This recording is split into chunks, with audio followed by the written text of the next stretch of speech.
it's really good lunch. If you want, you can add some avocado or some feta cheese. And now I'm going to have it with the steak. Voila! Yummy!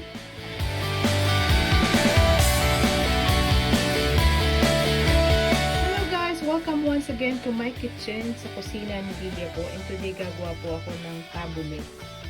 So ayan po yung ating mga ingredients. A lot of parsley, and then 2 lemons, and 3 small onions, and 2 big tomato, olive oil, salt, and then ito po yung ating brown. So nawas na po natin yung ating bulgur. So 2 cups of bulgur po ito. Marami yung gagawin ko kasi ibibigay ko dun sa aking isang boss. So lalagyan ko pa siya ng kalahating baso ng tubig o half cup of water. Sasabay ko na po sa pagpapalambot itong 1 juice of lemon.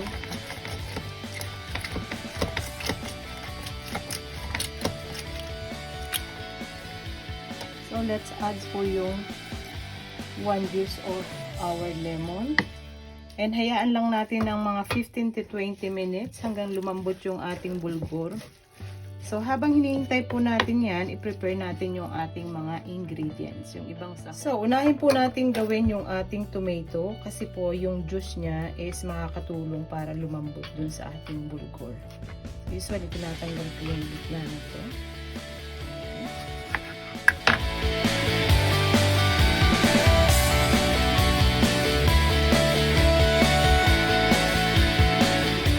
Natin yung ating nahiwang kamatis.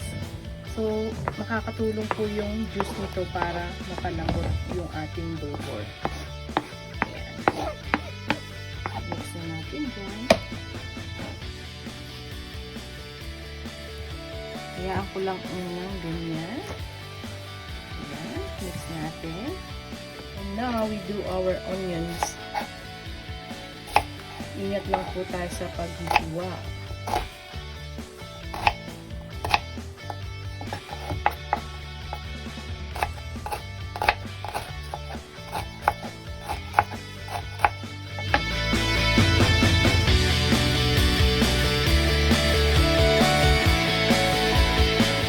Lots of parsley here that I have been washed. Kailangan po natin ng maraming parsley. So let's cut. So let's cut our parsley together with our mince. Ayan, pagsabay na po natin. The mint is just from my garden. So ingat po tayo sa ating paghihiwa.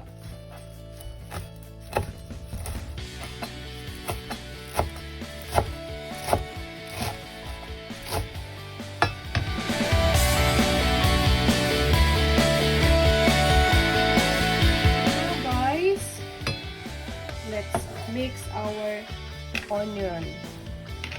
Ayan. It's better to use the red onion. Ayan. Thinly slice, and then we mix it with our bulgur. So now let's add some oil. Gumagamit po ako ng olive oil. So 1, 2, 3, 4. And then guys, lalagyan ko po siya ng 1 tablespoon na sesame para mabango.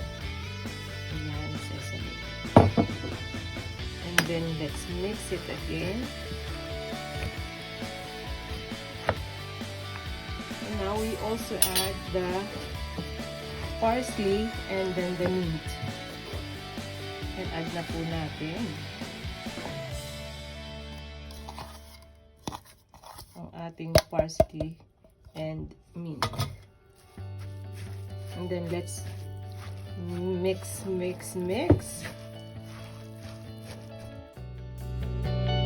And by this time, squeeze ko again yung second lemon. I-add uli natin. So guys, parang nakukulangan pa ako dun sa ano niya. Dun sa kanyang green. Mas masarap po talaga kasi nito yung mas maraming persil. So, dadagdagan ko pa po. Itotodo ko na talaga itong todo ko na itong persil na to. So, i-add ko na ulit ito. Para mas masarap. Request kasi ito nung isang part-time ko. Sabi niya, ipagawa ko daw siya ng salad na tabule. So, kaya ayan. Ito naman po ibinabayaran sa akin. O diba, may extra income ako habang nag-i-enjoy ako. So, i-add na po uli natin. Para talagang masarap na masarap.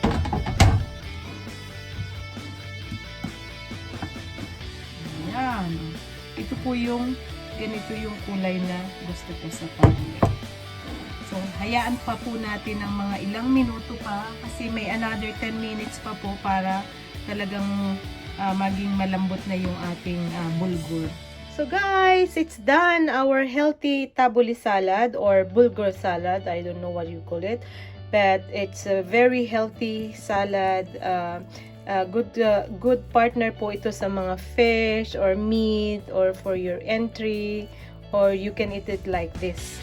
It's very healthy guys, so try nyo po.